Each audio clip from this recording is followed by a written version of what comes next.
புது புது ட்ரெஸ்லாம் டெய்லியும் போடுறீங்க, நிறைய செலவாகுமே, எப்படி மேனேஜ் பண்றீங்க? அது ரொம்ப சிம்பிள். ஆன்லைன்ல ஆர்டர் போடு, ரீல்ஸ் போடு, அடுத்து ரிட்டர்ன் போடு. சிம்பிள். அவ்வளவுதானா? அவ்வளவுதான். அப்ப நீங்க எதுவும் காசு கொடுத்து வாங்க மாட்டீங்க? காசு கொடுத்து வாங்க மாட்டேன்.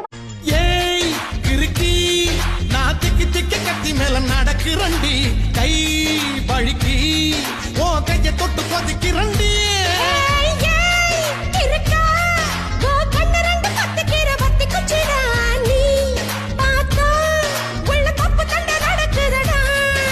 சோக்கா சிக்க வச்சிட்ட, சுருக்கு பையில் டெக்கா முடிஞ்சு வச்சிட்ட, ரங்கி ரங்க வச்சிட்ட, சிந்தனைய தேங்கி தழும்ப வச்சிட்ட. என்னடி என்னடியே கண்ணடிக்கும் பூங்கொடி, என் மனசு உன் இடுப்பில் மாட்டுக்கிச்சுடியே.